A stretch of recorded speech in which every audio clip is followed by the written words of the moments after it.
сигналите ви в рубриката Байганю Европеец.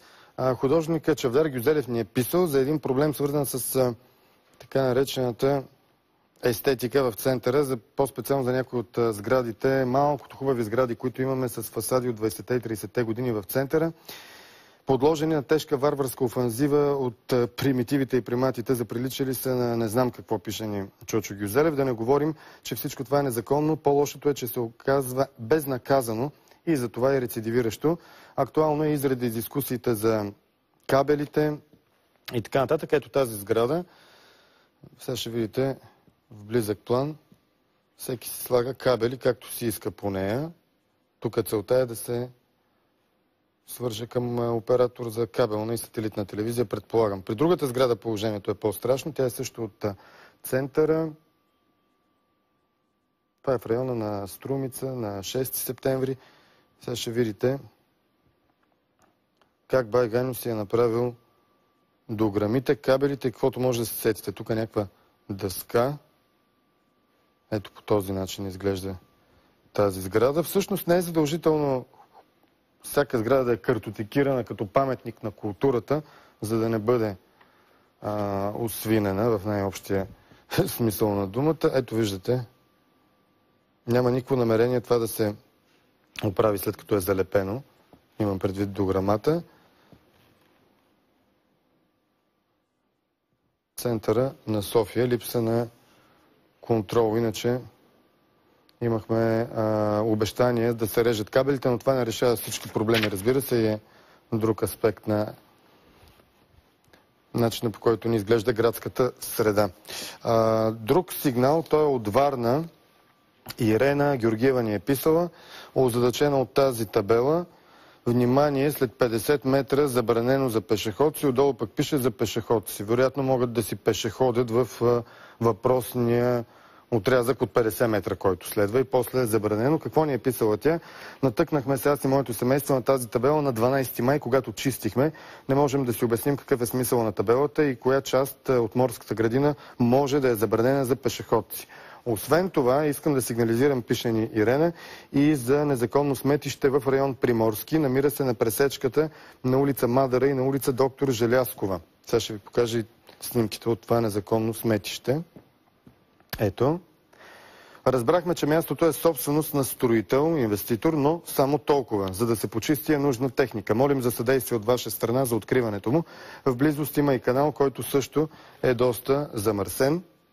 Необходимо е общината да се намеси, но нали знаете, докато не лъсне по някоя телевизия, никой не си мърда пръста. Е впечатлението на зрителя ни. А колкото до 12 май, там на място, където са чистили тези наши зрители, организацията не е била много добра. Вярвам, че ще успеете да ни помогнете да махнем този буклук. Ние се опитахме да открием община Варна, само че оттам запазиха пълно мълчание през вчерашния ден и никой общински служител все още не взема отношение по въпроса. Ние ще бъдем упорити и ще опитаме да дадем отговор от община Варна в следващото предаване. Така, напред към другите сигнали. Ето един за паркиране, забележително, наистина. Станков, Юлиан Станков ни е писал, покажете как се е паркирал Байганю Балкански след опита му да премине през Алпинеума, Тревната площ и тротуара на булевард Геме Димитров в близост до кръговото кръстовище на 4-ти километър се развива действието. Очевидно в бързината е надценил възможностите си на офроудър, както и тези на возилото си. И това е резултата. Следващ сигнал от Бургас. Пише и във връзка с нещо покъртително. Петър Иванчовски. Проблемът идва от там, че улицата е в ужасно състояние и по-скоро прилича на селска уличка, пълна с кратери от строежите през годините, отколкото улица в развит европейски град. Ето сега, тук изглежда на пръв поглед добре, но като се приближи към друг участък от улицата, ето тя е разграфена за синя зона. Зрителя се възмущава, че пари от синята зона се прибират, но настилката е в този вид. Още малко. Улицата е Хаджи Димитър. Така се казва. Ето още. И въпросът е, това ли е най-важното, да се сложи синята зона, при положение, че улицата е в отвратителен вид, пита нашия зрител. Имаме отговор от общината. Какво ни... вижте тук, това е доста интересно. Тук са сложени двете места за паркиране, обаче колите масово паркират от другата страна. Тоест, тук се спират, ако и тук паркират две коли, тя става абсолютно непроходима. В смисъл, явно се избягва синята зона, пък като се паркира от другата страна, на противоположния тротуар. Така, какво ни отговарят от община Бургас, от прес-центъра? Улица Хаджи Димитър е пусната в експлоатация като синя зона отскоро, от 7 май, след решение на Общинския съвет. През годините тук действително са построени много жилищни сгради и улицата има нужда от ремонт.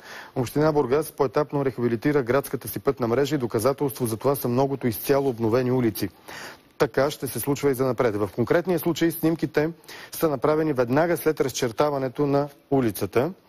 В момента паркирането е урегулирано, твърдят от общината. Колите от тротуарите са премахнати. Движението на гражданите е облегчено. Това е основната функция на синя зона. Живеещите на тази улица бургазлии твърдят, че виждат положителна промяна. Отзивите, получени в община Бургас, са в полза на синята зона. Тук има леко разминаване, защото в полза на синя зона или не, въпросът е все пак за качеството на настилката тук. А иначе твърдят, че това паркиране е преустановено. Вече. Това е отговора от Бургас. Така. Наш зрител ни сигнализира за нещо интересно в рубриката Аз репортера. Пак става въпрос за пътни знаци.